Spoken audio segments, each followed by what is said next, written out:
Hey friends, welcome back. In this video we're going to be revisiting the ideas of scarcity and trade-offs that we introduced in the last section, and we will be extending these ideas and building some new tools to help us think about some of the issues surrounding these notions.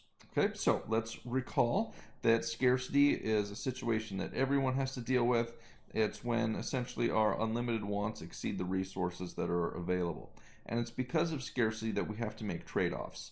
Listen, if we don't have enough resources for everything we want, we should assume that we're basically going to use all of the resources. And so, when we produce more of one thing, it means giving up some of another thing. And that, friends, is a trade-off, right? Remember, we also, in the last video, introduced the notion of an opportunity cost, which is closely related to the idea of trade-offs. Most of the time when you make a resource allocation decision, you have made a lot of trade-offs. Well, your opportunity cost is whichever of those things you traded away would be the most highly valued. In other words, it's what you would actually be doing if you were not currently using your resources towards the thing that you have chosen. Okay, so that's good.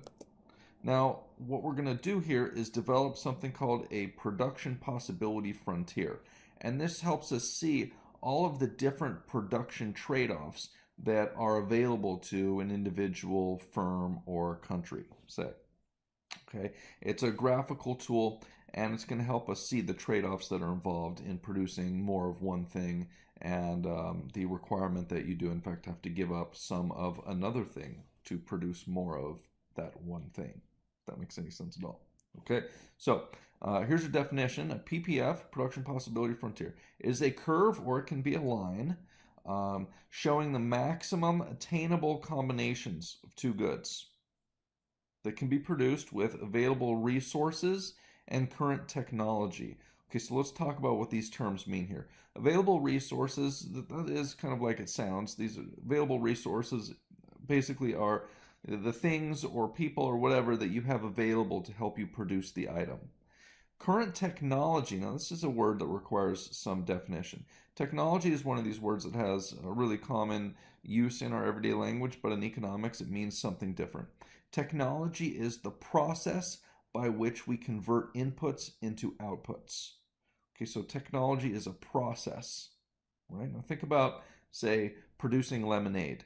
100 years ago, people made lemonade. And, they cut the lemon open and they juiced the lemon by hand. Well, today we have machines that will juice the lemons for us. Our machines are stronger and they allow us to get more lemon juice out of each lemon. This is an improvement in technology. We can, for example, have the exact same number of lemons as we did 100 years ago, but because of our new process, we can actually get more lemon juice out of those lemons and therefore more lemonade.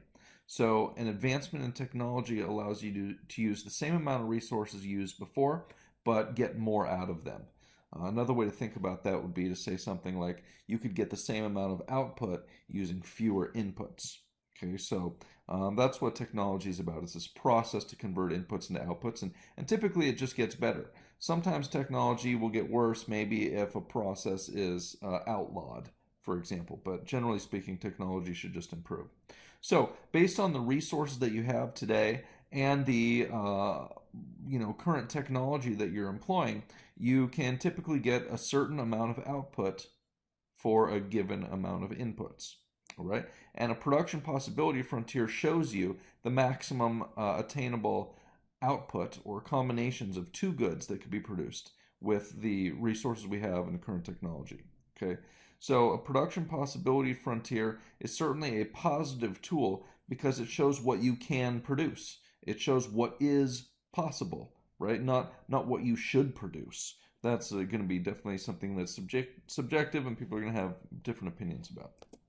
Now, here, friends, is an example of a production possibility frontier. You can see it as a line in this case. We'll talk about what that is and what the implications are. But first, I would point you to this table at the top. This is a table for Tesla, a car company, and it shows their trade-offs between producing different models. We've got the original model, and we've got the Model 3. Now, Tesla has limited resources, so they have to choose how many original models and how many Model 3s they want to produce in a given day. And if you produce more Model 3s, that means you have to give up some of the original models. This table represents some of the choices, represents actually 5 of the choices, choice A, B, C, D, and E here. Now notice choice A is one of the extremes. This is where you're producing no Model 3s and all original models. And we can see that that's definitely a possibility, and if Tesla wants to do that, they call that choice A. All original models, in which case they'll get 80, and none of the Model 3s. Now, skip down to choice E here, and this is the other extreme, where you've got no original models and all Model 3s. And you can see, again, in this case, they could produce 80 Model 3s and none of the original models. Now, points B, C, D, and E here in the middle, they reflect some combination of the original model and the Model 3. So, what you can see if you kind of look at these numbers and you kind of study this chart here, is that every time, say, we want to produce 20 additional Model 3s, like say you're going from point A to point B, going from 0 to 20, so you're getting 20 additional Model 3s, you can see that you have to give up 20 of the original models, right? And you can see that this relationship, this trade-off, if you will, is constant throughout this entire set of production possibilities. Every time we want to increase our Model 3s by 20, we have to give up 20 original models. And you could see going the opposite way that the opportunity costs are equal and also constant. If you started at choice E here where you're doing all Model 3s and you said, oh, I want to add 20 original models, you can see that you can keep adding 20 original models and you give up 20 Model 3s. Friends, these are the trade-offs we've been talking about. And because we're imagining that Tesla only has 2 options, you can think about these as the opportunity cost. Every time Tesla wants to produce 20 additional Model 3s, it has an opportunity cost. It has to give up 20 of the original models. All right? So that's what's going on in this production possibilities table here. You can see 5 of the production possibilities, and by studying the table, you can look at the opportunity cost involved here. All right? Now, look at this graph down here. This, friends, is a production possibility frontier. You'll recall the definition from the last slide. It is a curve or a line showing the maximum attainable combination of 2 goods that can be produced with given resources and current technology. So notice that this looks like a graph and we have a line on it. First thing to notice, I think, is look at what's on the axes. The vertical axis, we have the number of original models that could be produced in a day, and on the horizontal axis here, we have the number of Model 3s that could be produced during a day. So on these axes for the production possibility frontier, what you have are the 2 goods that could be produced. All right?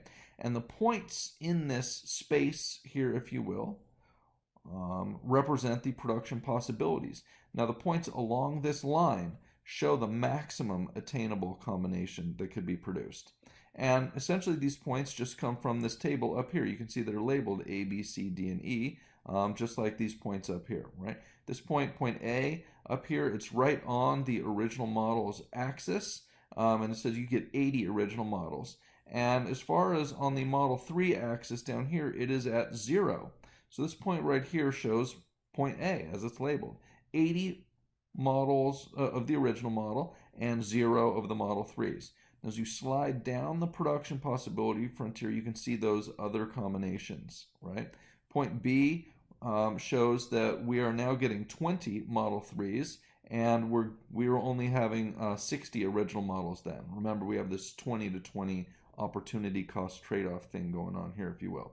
And if you slide down to point C, you'll see, okay, we've given up another 20 original models. That's why we're down to 40 original models, but we've got another 20 of the Model 3s.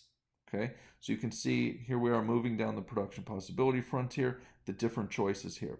Now the main thing I would point out to you about this curve here, or this line, this production possibility frontier, is the slope. The slope of this production possibility frontier contains the opportunity cost information that we teased out of this table by examining it, right?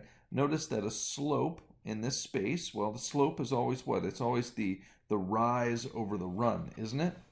Well, notice, say, if we go from point A to point B, let's look at what the rise over the run is, right?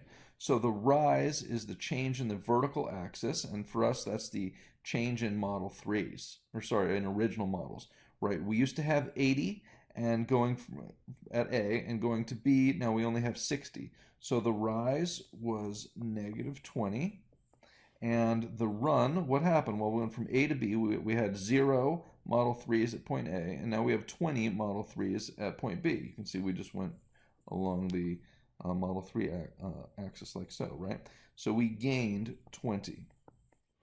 So here is the slope of this production possibility frontier, negative 20 over 20. Now notice that you could reduce that to negative 1 over 1, something like that.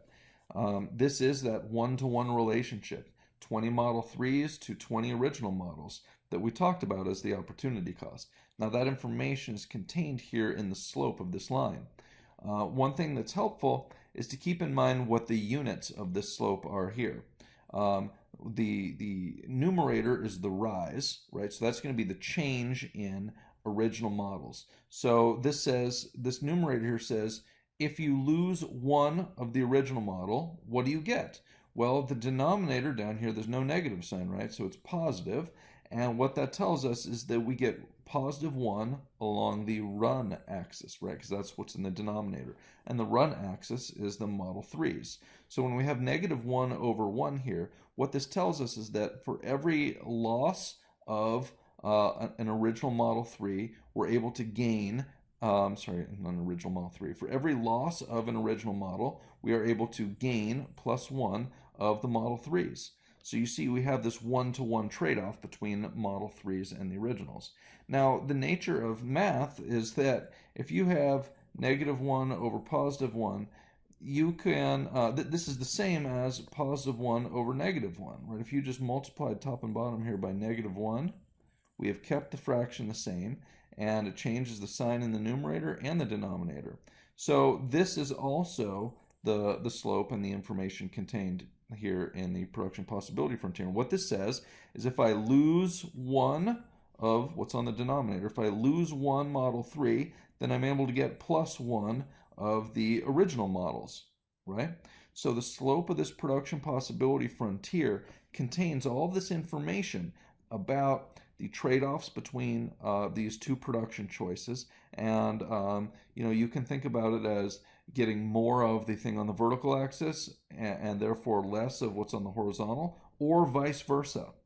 All right, so that's good. One of the things that you're going to have to do is find out what this opportunity cost information is based on the slope of a production possibility frontier, and I'll teach you how to do that in future videos, or maybe just later in this one. Now, a couple other things I want to point out here. The points along the line, right, by definition, represent the maximum attainable combination, right? Maximum attainable combinations of two goods that can be produced. That's what the points along the PPF mean. That's what these points A, B, C, D, and E are. This is the maximum that can be produced. Now, look at a point outside the PPF, like point G here. This has the same quantity of original models as point B, but more of the Model 3s. Now this is not possible, right? The points along the PPF show the maximum attainable combination. So what point B tells us is that if you want 60 of the original models, all you can get along with that is 20 of the Model 3s. Point G is desirable because it shows a lot of the original models, but more than is possible of the Model 3s. All you could get with 60 original models is 20 Model 3s. Point G says 60 original models and 50 Model 3s. We know it's not possible because the points along the PPF represent the maximum attainable combination. A point outside the PPF is not attainable with current resources, at least from our own production. Maybe we could trade with someone else and talk about that. Now look at point F here. This is another one I want to point out to you. Now, point F is certainly possible. Remember that all the points along the production possibility frontier are possible. So a point like F, we sure could produce 30 units of the original model and 10 units of the Model 3, but that would be an underutilization of our resources. If we wanted only 30 of the original models, the PPF says, well, we could have a lot more of the Model 3s than we're currently getting at point F. Right, so point F is possible. Look, if we could produce 30 Model 3s and whatever quantity this is of the, 30 original models and whatever quantity this is of the Model 3s, maybe 55 or something, then it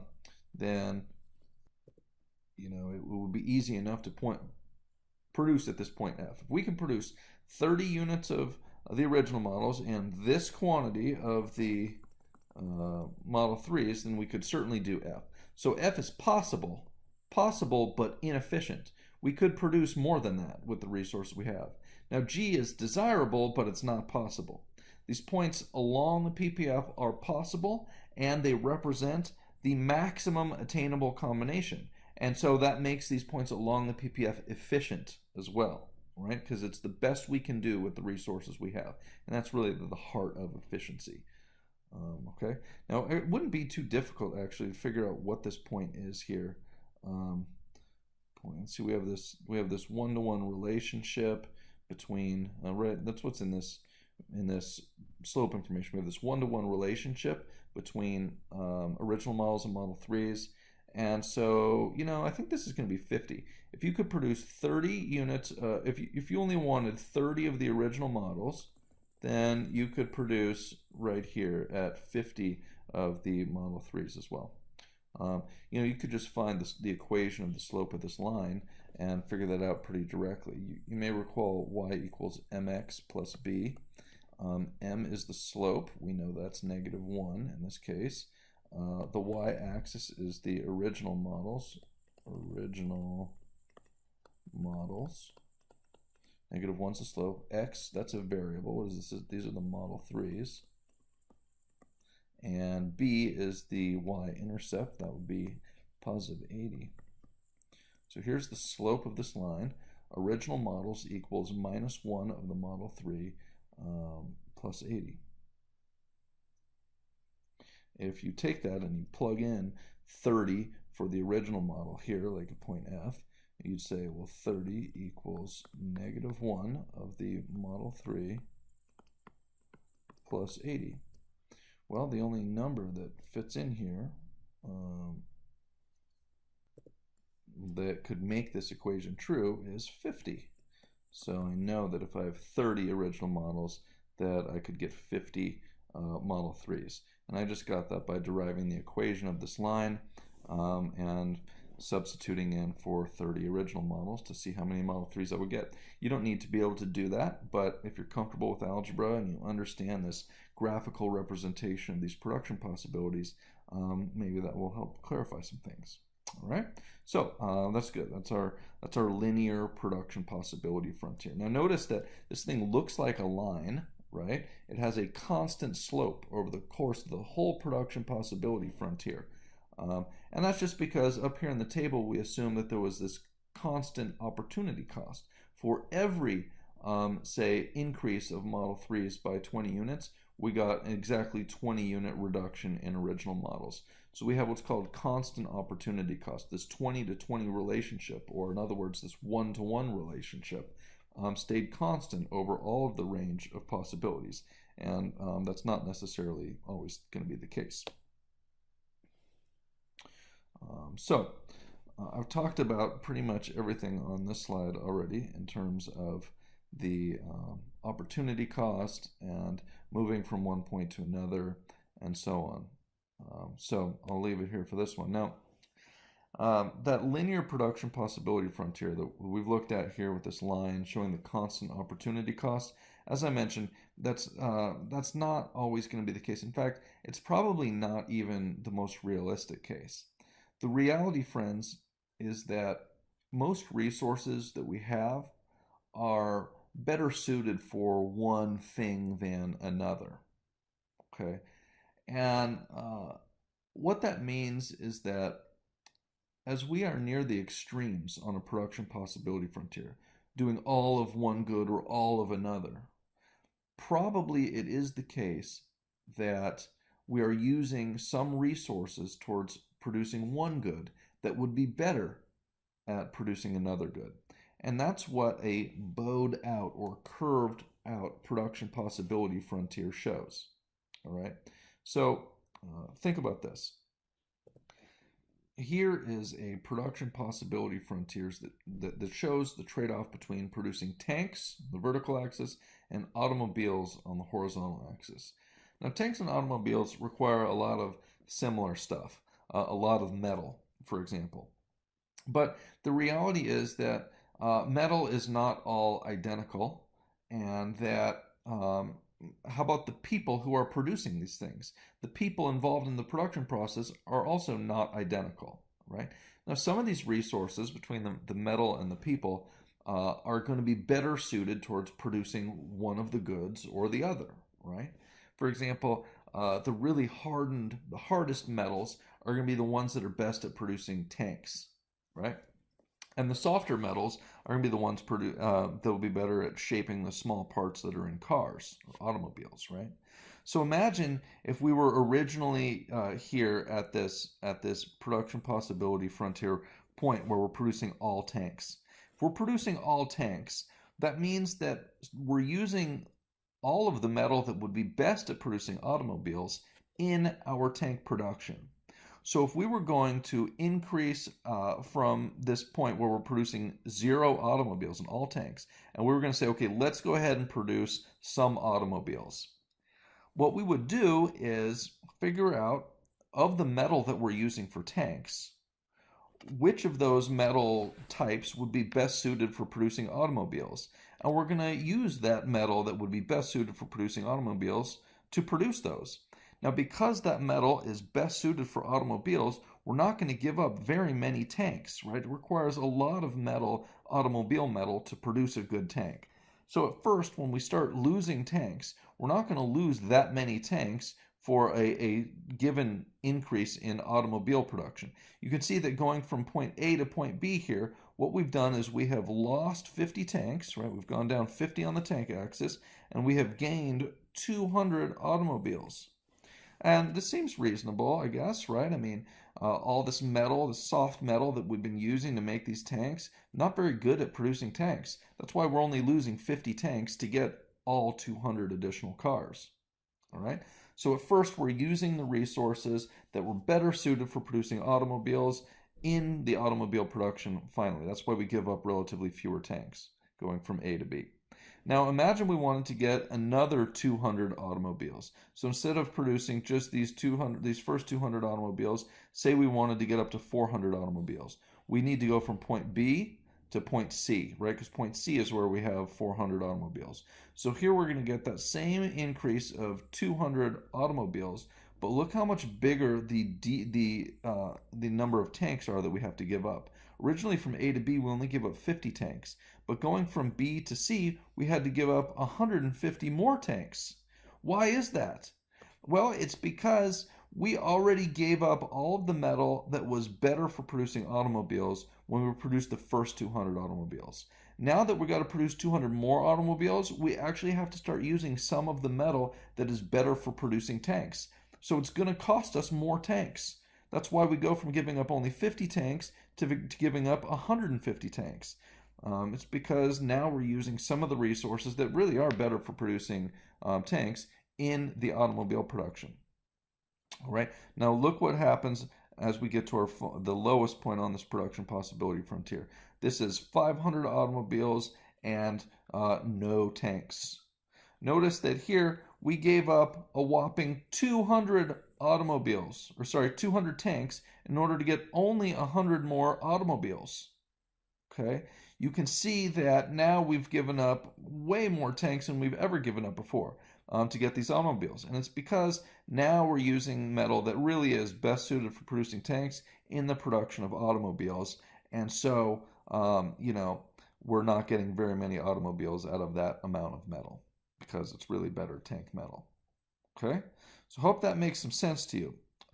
The reason, and so a couple other things to notice about this bowed out production possibility frontier.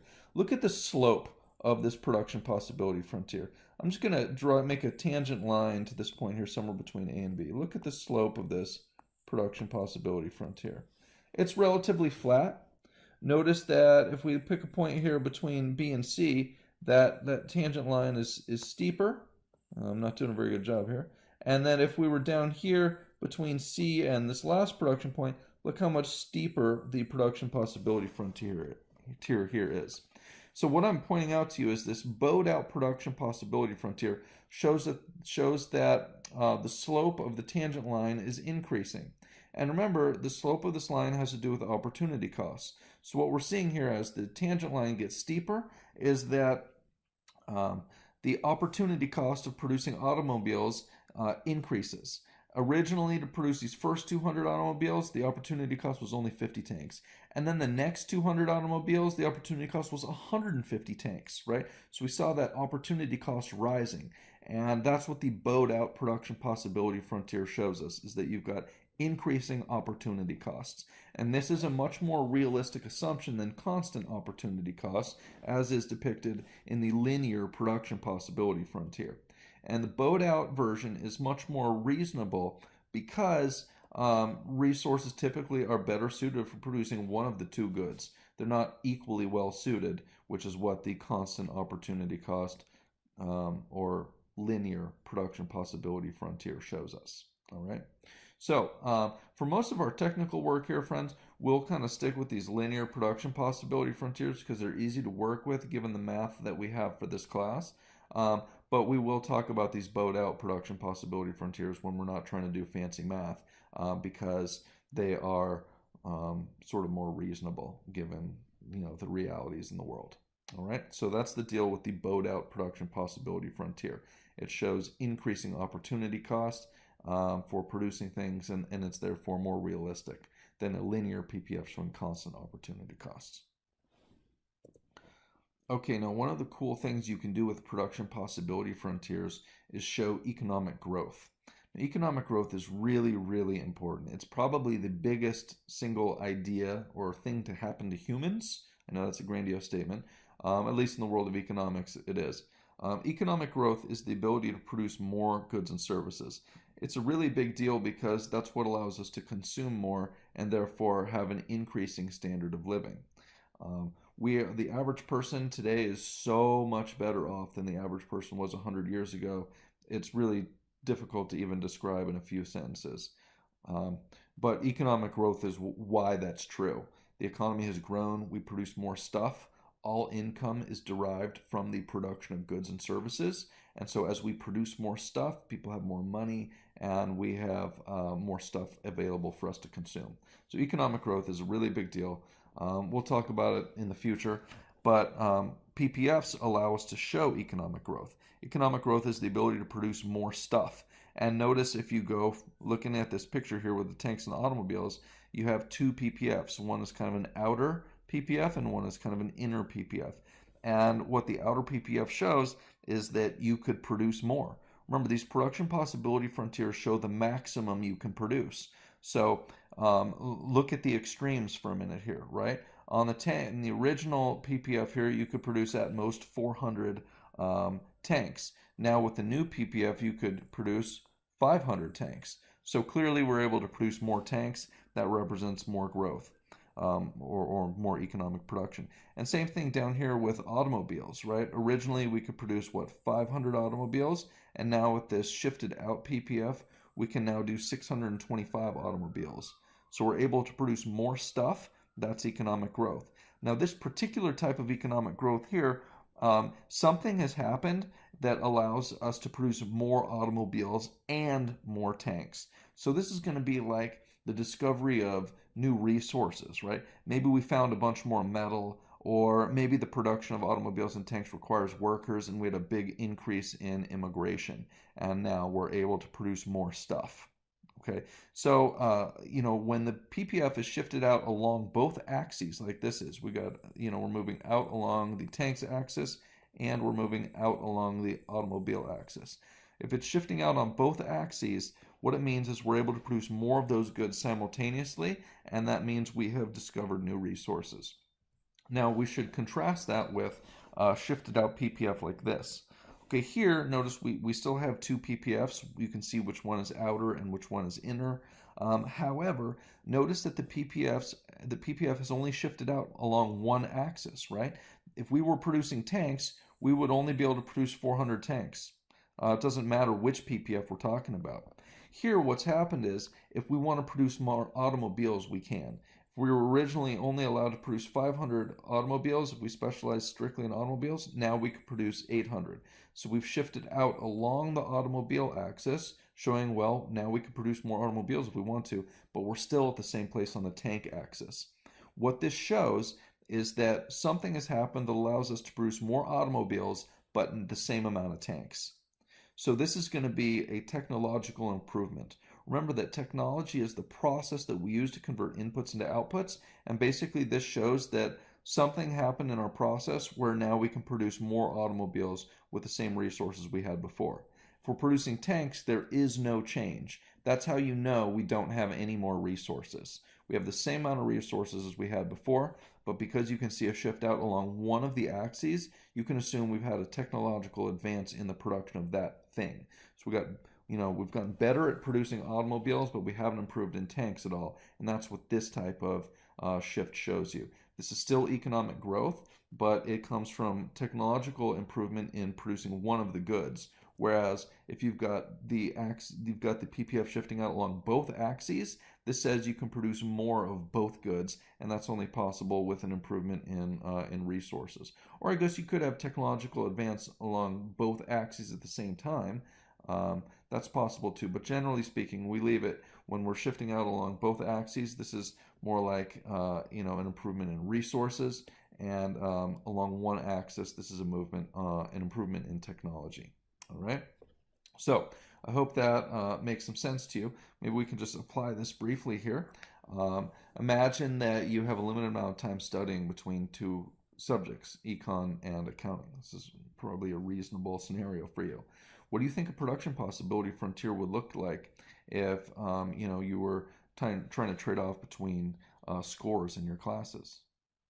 Well, you'd probably, I think a realistic version would be a bowed out production possibility frontier. Look, you probably had this experience, but as you study, the first few hours of studying for a topic are a lot more productive than the last few hours, right? So if you had only 6 hours to study for an exam, you might want to study equal times for both.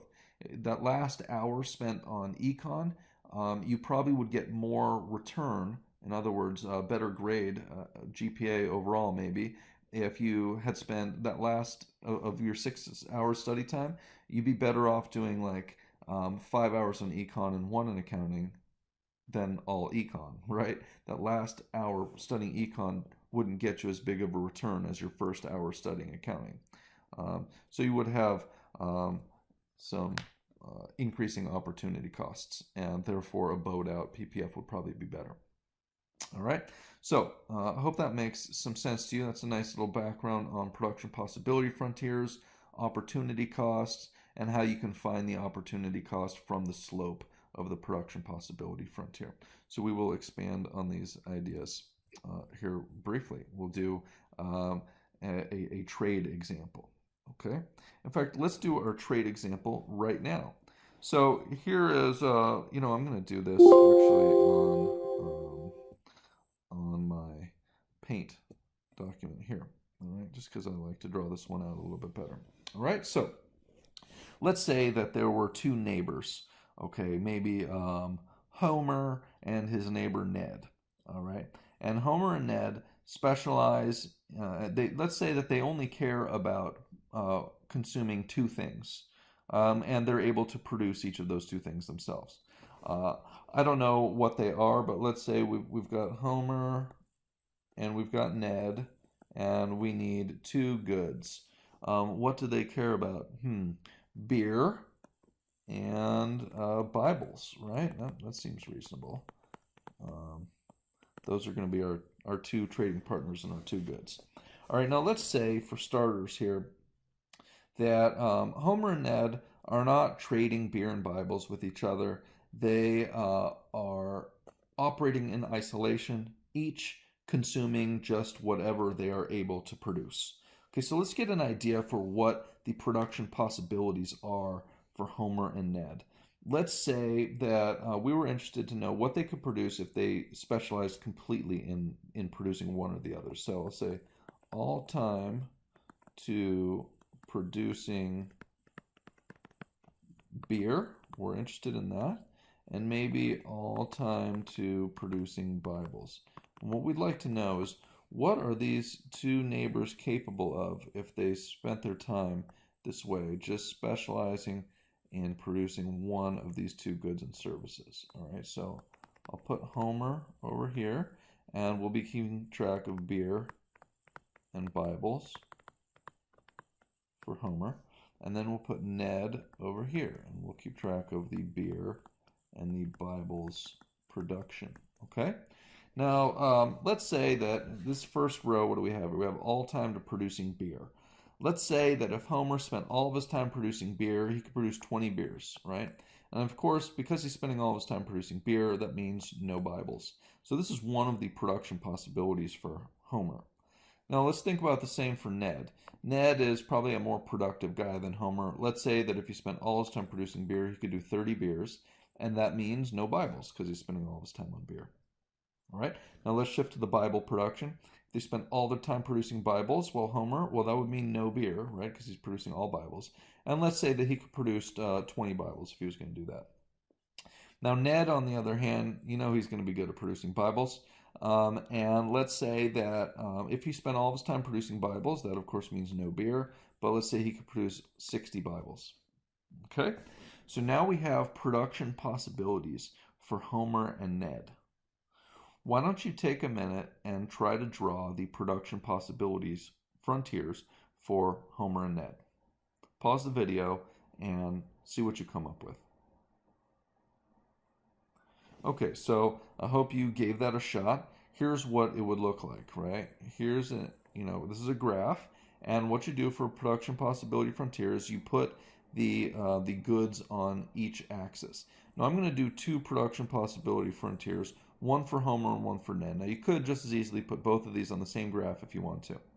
I'm going to put beer on the horizontal axis and Bibles on the, sorry, that's the vertical axis, and Bibles here on the horizontal axis. Now, it doesn't matter if you put Bibles on the vertical and beer on the horizontal. I'm just doing these randomly, right? So it really doesn't matter which one you pick. Your PPF could still totally be right. Now, I'll put Homer here on the left, and I'll put Ned over here on the right, okay? Now, in order to create these production possibility frontiers, let's say we need some points, right? A line just consists of 2 points, and that's all you need to make a line. And we have 2 production possibilities for each of these players or neighbors, if you will, right? If Homer spends all of his time producing beer, we know that he could produce 20 beers and no Bibles. So that's one of his production possibilities. 20 beers and no Bibles. Remember, 0 is here at the origin. So 20 beers is going to be somewhere up here. There's 20. This is one of Homer's production possibilities. On the other hand, he could do all Bibles, right? If he does all Bibles, notice that there's no beer. So that point is going to be something like right here on the Bible axis. 20 Bibles, and we're down here at 0 on the beer axis, right? So now we have our 2 points. If you just connect these 2 points, you will have a production possibility frontier. Maybe you're starting to get this theme where I have no artistic talent. That's basically true. So you're going to have to bear with me. Imagine that's a straight line, for example, okay? So let's do the same thing for Ned here. Ned could do 30 beers and no Bibles if he wanted to. So that's like here-ish. There's 30. That's 1 point for Ned. And 60 Bibles, no beer. So that's going to be a point over here. And so a line between them, there is our production possibility frontier. Likewise, imagine that as a straight line. Hope you can draw straighter lines than me. Anyway, so these are the production possibilities for Homer and Ned. These lines represent the most they could produce with the current resources and technology. Points inside the production possibility frontier, these are possible, but they're not desirable. They're inefficient because you could produce the same amount of, say, Bibles, but more beer, right? Or you could produce the same amount of beer, but more Bibles, right? So there'd be no point in producing here on the inside of the PPF. The points outside the PPF are desirable because they represent a lot of beer and a lot of Bibles, but they're not possible. Remember, the points along the PPF show the maximum possible attainable combination of the two goods. So Homer and Ned, let's assume they're being efficient, and they are producing and consuming somewhere along their PPF. For starters, let's imagine that Homer and Ned do not have a relationship with each other. They're just producing and consuming, whatever they want, basically, in accordance with what they're able to produce. Homer is going to produce somewhere along this production possibility frontier, and where exactly he produces is up to him. It's based on his preferences. He has to figure out what's the right combination for him. Does he want to go with all beer, or does he want to go with all Bibles, or maybe somewhere in between, right? Let's assume for the sake of this example that Homer would place himself right here, okay? This is 12 Bibles and 8 beers. That is one of the production possibilities for Homer. You could verify that if you want to by, generating the equation of this line here and seeing if 8 and 12 is a place on the line. Or maybe you could tease it out from looking at the opportunity cost. If you look at the slope of this PPF for Homer, it's -1, right? For every, say, one additional Bible he produces, he gives up one beer. And so he's got this 1-to-1 trade-off. So you can see if he was going to give up 12 beers by going from 20 to 8, he's going to get 12 Bibles. So that's how we get to this 8-12 point. For Ned, let's say that he was originally producing here. Ned wants a lot of Bibles. So let's call that 42 Bibles. And he could produce 9 beers along with his 42 Bibles. Okay?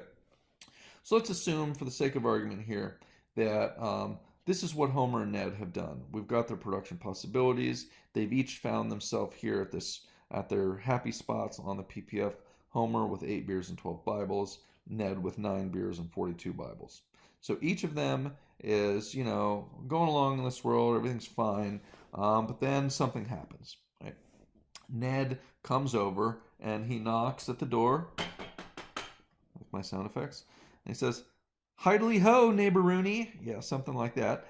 And he says, "Hey, Homer, would you be interested in a trade? Do you want to trade maybe 10 of your beers for 15 of my Bibles?" All right, so Ned proposes this trade. Now let's try to figure out if Homer should accept this trade. All right, so I'll write down the trade here. This is the proposed trade. Okay, it's going to be 10 of Homer's beers. Try not to make this too sloppy.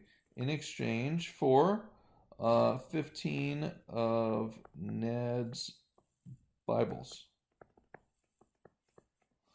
Okay, so that's the proposed trade. What we want to know is, from Homer's perspective, should he accept this trade? All right? So Homer's looking at this and saying, man, well, okay. Homer in this trade can get Bibles from Ned. So Homer doesn't need to produce Bibles. He can produce beers. Trade some of his beers and get Bibles from Ned. So if Homer was going to produce only beers, because he's getting Bibles from Ned, how many beers could he produce? That's a question for you. If Homer did all beers and no Bibles, how many beers could he produce? Well, you can look on the production possibility frontier. This line shows the maximum obtainable combination. If he wasn't going to do any Bibles, he could produce here 20 beers. All right? So from Homer's perspective, let's imagine he's going to do this. Takes the trade, he produces 20 beers, and then the trade takes place. All right? Homer's going to give up 10 of his 20 beers, leaving him with 10 beers. And he's going to get 15 Bibles. So after the trade takes place, Homer has 10 beers and 15 Bibles. That's a good thing for Homer. Notice that as far as Homer's production possibility frontier graph goes, that's going to be a point out here beyond the PPF.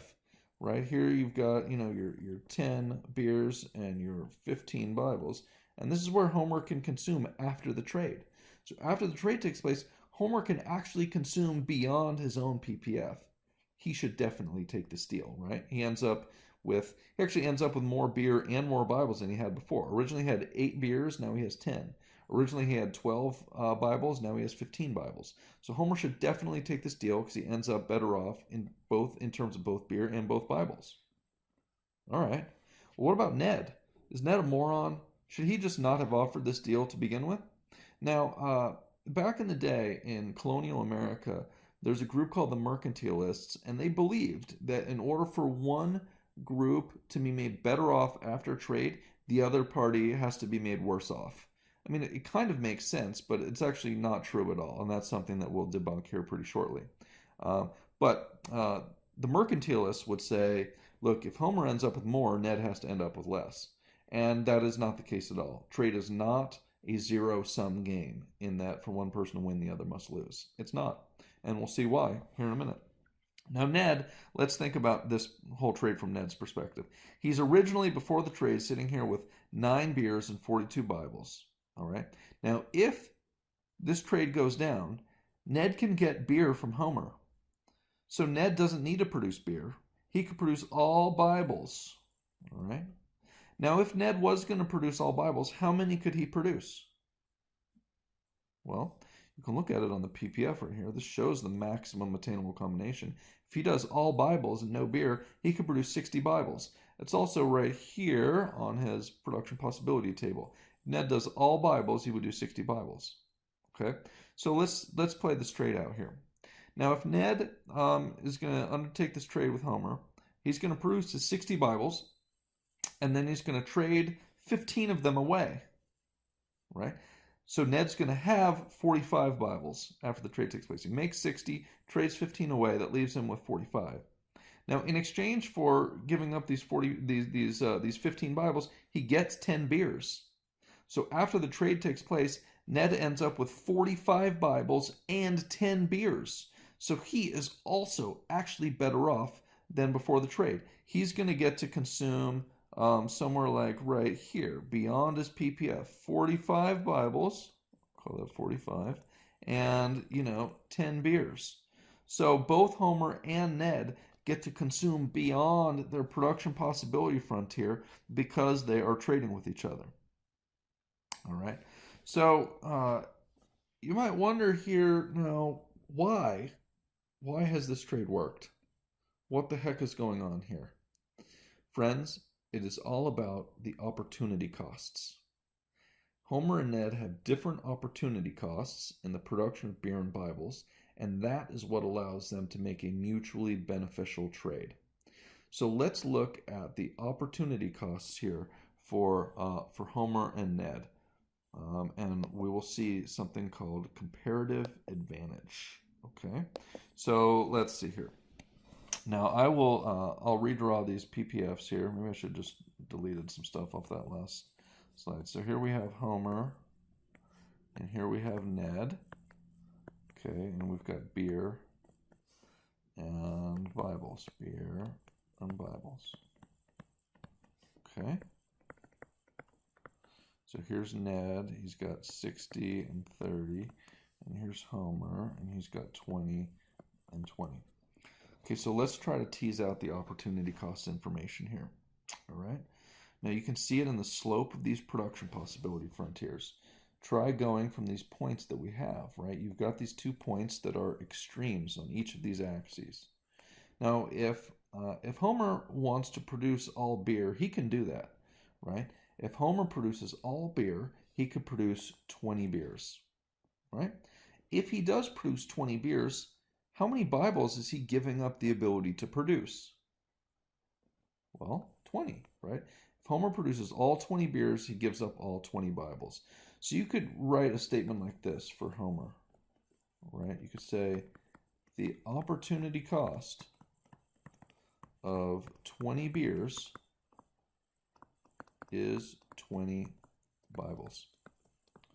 Now, the advantage to writing out a statement like this is what we have is an equation. You have an equal sign in the statement, and that means that the left side equals the right side. That enables us to do some algebraic manipulations, if you will.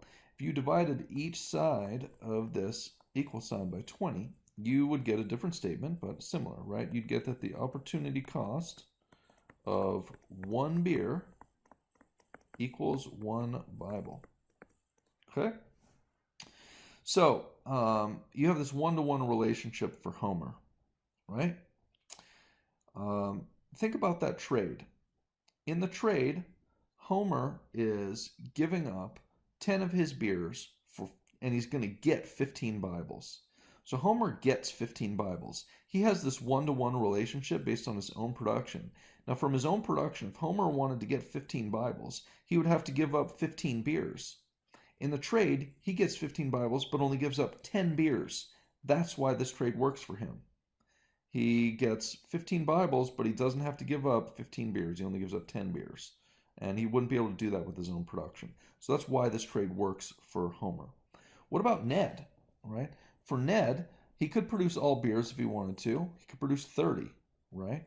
So for Ned, the opportunity cost of 30 beers is possible. What does he give up? Well, he would give up the ability to produce Bibles, and he could produce 60 Bibles, right? So for Ned, you could say that the opportunity cost of producing 30 beers is the 60 Bibles that he gives up, right? So I'm going to write the opportunity cost of 30 beers is 60 Bibles. Okay. Now, it's kind of hard to interpret this.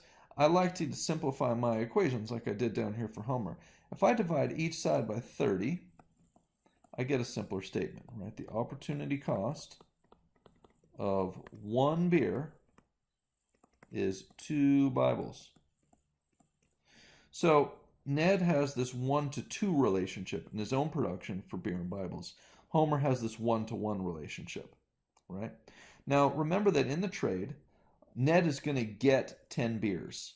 Since he has this 1-to-2 relationship from his own production, if he wanted to get 10 beers, he would have to give up 20 Bibles. But he only gives up 15 Bibles, and that's why this trade works for him. Because, he's got this 1-to-2 relationship, but he doesn't have to give up that many Bibles to get the 10 beers. He doesn't have to give up 20 Bibles to get 10 beers like he would from his own production. By trading with Homer, he can get 10 beers by giving up only 15 Bibles. So that's why this trade works for Ned. Ultimately, this trade works for both of them because they have differing opportunity costs. Homer has this 1-to-1 relationship, Ned has this 1-to-2 relationship, and that's what allows them to both benefit from this trade. Notice that the terms of the trade were 10 beers for 15 Bibles. If you divide, everything by 10, you get 1 beer for 1.5 Bibles. This is right in between Homer and Ned's opportunity costs. Homer has 1-to-1, Ned has 1-to-2. Well, the trade was 1 to 1.5. So as long as the trade is in between their two opportunity costs, both sides can benefit. Now, another key to this working for both Homer and Ned is that they have to specialize in producing the good for which they have a lower opportunity cost. Friends, this is called comparative advantage, and it is the whole deal behind how trade works to make both parties better off. Check this out. Homer has this 1-to-1 relationship. For each beer he produces, he has to give up 1 Bible. Ned has this 1-to-2 relationship. For each beer he produces, he has to give up 2 Bibles. So it's cheaper for Homer to produce beers because Homer only gives up 1 Bible where Ned gives up 2 Bibles. This is why Homer has to be the beer guy. This is why in the trade, Homer produces 10 beers and trades them for Ned's 15 Bibles. Homer should be the beer producer because he can produce the beer at a lower opportunity cost. Homer has the comparative advantage in beer production. That's what comparative advantage means, the ability to produce a good or service at a lower opportunity cost than competitors. Well, Homer can produce a beer by only giving up 1 Bible. Ned produces a beer giving up 2 Bibles. So Homer can more cheaply produce the beers, and that's why he's the beer guy. Now, here's a little shortcut. If you're doing this type of analysis, which you're going to have to do, and you figure out that one party has the comparative advantage in one good, like we just did, Homer has it in beer, you can immediately conclude that the other party has it in the other good. So that's just due to the mathematical nature of this sort of thing. So I'll show you briefly here. So Homer has this one beer to one Bible thing. If you just flip things around the equal sign, which is a totally legitimate thing to do, this equal sign just says left side equals right side. That's the same as saying right side equals left side. So I could convert this and say that one Bible to Homer, the opportunity cost is one beer. So that's legit for Homer, right? Let's think about this from Ned's perspective. If I want to flip around the equal sign here, I would say that the opportunity cost of 2 Bibles equals 1 beer. Okay, so now I've got the opportunity cost of 2 Bibles, and I'm comparing that to the opportunity cost of 1 Bible. I don't like that. That's hard to make that conclusion. So what I'm going to do is divide both sides up here by 2, so that what I get is the opportunity cost of 1 Bible on the left side, right, because these 2's cancel, equals 1/2 of a beer. All right, so here we have Ned's opportunity cost information for Bible production. For every Bible that Ned produces, he only gives up half a beer. For Homer, every Bible he produces, he gives up a whole beer. So Ned can produce Bibles at a lower opportunity cost. He only gives up half a beer to Homer's whole beer. Ned produces Bibles at a lower opportunity cost. Therefore, Ned has the comparative advantage in Bible production, and that's what means when they trade, he should be the Bible guy. Each trading partner has to produce the good of their comparative advantage in order for these mutually beneficial trades to exist. All right. So let me just show you one kind of final way, clean way to keep track of the Ned and Homer situation, right? So one sort of clean way to think about it is create a big table like this. Okay, this table has 4 rows and 4 columns, and we are keeping track of Homer and his beer and Bibles, and Ned and his beer and Bibles. Okay, you might be interested in production and consumption.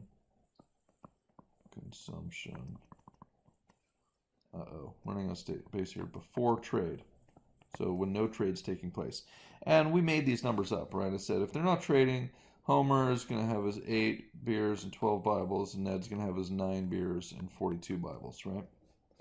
Well, what about if, they do trade with each other? So we have production with trade and consumption with trade. And what we might want to do is see how are they doing? Are they winning, losing? What happened here? And so I'll put down here gain from trade. We can keep track of this. Okay. Now listen, the reality, friends, is that in this particular trade I gave you, I told you the direction of the trade. I told you that it was going to be 10 of Homer's beers for 15 of Ned's Bibles. But you're going to have to be able to figure that out by calculating the comparative advantage yourself. You got to look at the PPF, the slope of a PPF, or you can just look at the numbers that are in a production possibilities table. And I'll show you how to do that in a minute, but you're going to have to be able to find the comparative advantage. Now, each person, each trading partner, Homer and Ned in this case, has to produce the good for which they have a comparative advantage. So you have to do that analysis, and then you'll figure out, well, Homer should be the beer guy. So production with trade, Homer's going to produce beer, and that means no Bibles. And Ned's going to be getting beer from Homer, so he doesn't need to produce any beer. That allows him to produce 60 Bibles, right? So here's what they have produced before the trade has taken place. Now, what do they get to consume after the trade? We're just going to make the trade take place. And remember that the trade was 10 of Homer's beers for 15 of Ned's Bibles, right? So here's Homer with his 20 beers. He's going to trade away 10 of them, and he's going to keep 10. The other 10 go over here to Ned. Now, what does he get in exchange for giving up those 10 beers? Well, he gets the 15 Bibles. Ned has to give up the 15 Bibles, leaving him with 45. Now, the gain from trade, we're going to compare the consumption with trade to the consumption before trade. Homer had 8 beers before, now he has 10, so he's up 2 beers. Homer had 12 Bibles, now he has 15, so he's up 3 Bibles. Ned had 9 beers, now he has 10, so he's up 1 beer. He had 42 Bibles, now he's 45, so he's up 3 Bibles. So you can see that both trading partners ended up better off. And so the mercantilists were wrong, right? This work that we've gone through here today is the work of probably the second most famous economist ever. His name is David Ricardo. And he used, I think, cloth and wine with like England and Portugal as his examples, but basically the same work. And he needed to do this because there was such a large group of people saying, no, trade is, for one person to win from trade, the other has to lose. But that's not true, right? If each of them produces the good for which they have a comparative advantage and they trade, then they can both be made better off. All right? So that's good.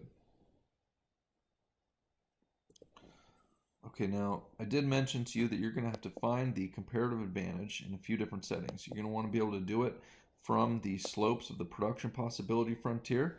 Kind of showed you how to do that already. Or from a table. That's probably the most common place. Or maybe even from a verbal description. All right, so let's look at the table situation, right?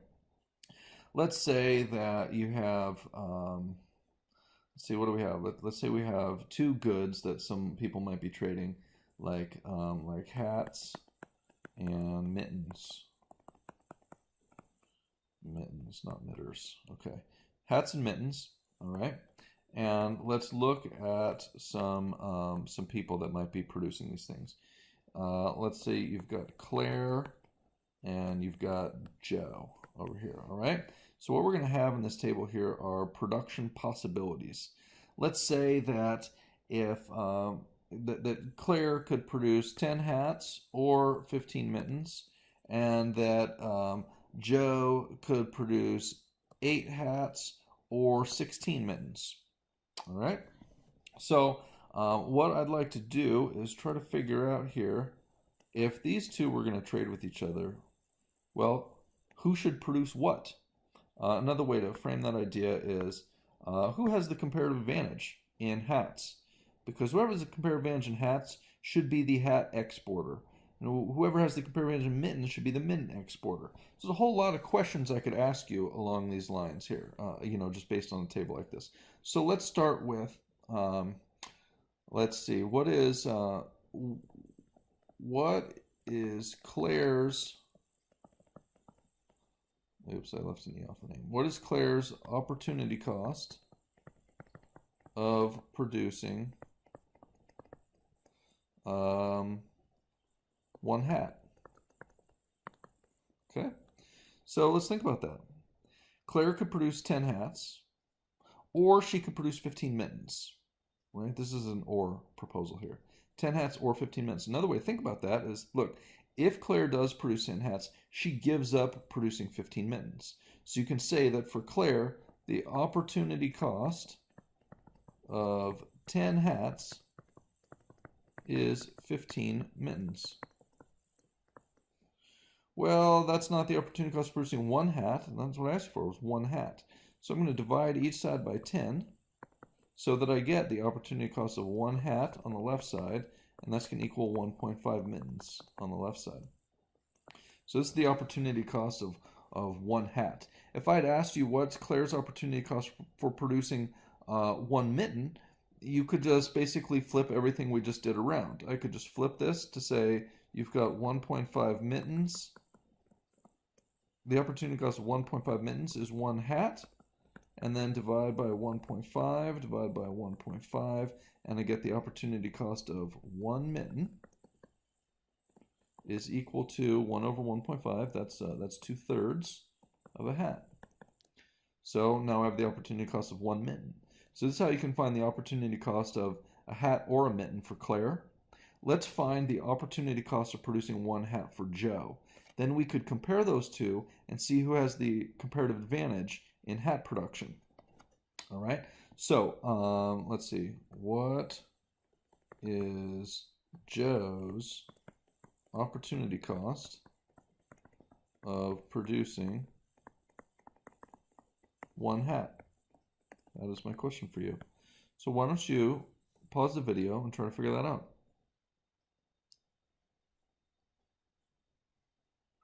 Okay, well, hopefully you paused the video. So I'm going to say this, right? I'm looking at Joe's production here. He could produce 8 hats if he wants to. If he does that, he gives up the ability to produce 16 mittens. So for Joe, the opportunity cost of 8 hats is 16 mittens. Well, I want the opportunity cost of 1 hat, right? Not 8 hats. So I'm going to divide each side by 8 here. And for Joe, I'm going to get the opportunity cost of 1 hat is 2 mittens. All right? So now we have Joe's opportunity cost producing hats. So my next question is, who has the comparative advantage in hat production? All right, pause the video and answer that question, right? Who has the comparative advantage in hat production? Okay, so remember, comparative advantage is about being able to produce a good or service at a lower opportunity cost. So for Claire, her opportunity cost of 1 hat is 1.5 mittens. For Joe, the opportunity cost of 1 hat is 2 mittens. So Claire can produce a hat at a lower opportunity cost, only 1.5 mittens. That is less than 2 mittens. So Claire can produce a hat at a lower opportunity cost. Therefore, Claire has the comparative advantage in hat production. Okay, that means 2 things. One, if these two are going to trade with each other, Claire should be the hat producer and exporter.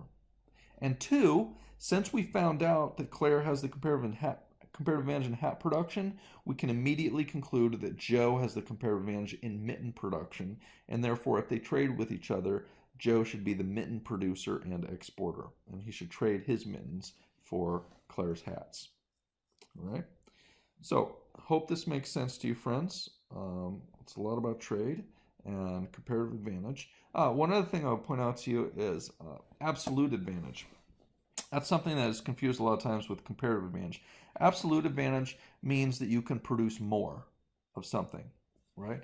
Claire, for example, Claire has the absolute advantage over Joe in hat production because she can produce 10 hats to Joe's mere 8. Now, Joe has the absolute advantage in mitten production because Claire could only produce 15, whereas Joe could produce 16. So Joe has the absolute advantage in mittens. Claire has the absolute advantage in hats. Now, absolute advantage basically doesn't mean anything other than you could produce more. Recall in the last example where we had Homer and Ned that Ned could produce more Bibles and more beer than Homer. Yet he still gained from trading with Homer, right? Gains from trade it has nothing to do with who can produce more. It has to do with who gives up less. What are the differing opportunity costs? This is why a big country like the United States can gain by trading with small countries like Ecuador, right? Because trade isn't about who can produce more. It's about who can produce something at a lower opportunity cost. And that group should be the exporters. All right? So, do not confuse absolute advantage with comparative advantage. Comparative advantage is the ability to produce a good at a lower opportunity cost, and that's what dictates the direction of trade. Absolute advantage just means you could produce more, and that really doesn't have anything to do with trade. Okay, so I hope that makes some sense to you, friends, and that you're happy so far. All right, so I will see you in the worksheet video. Thanks for watching.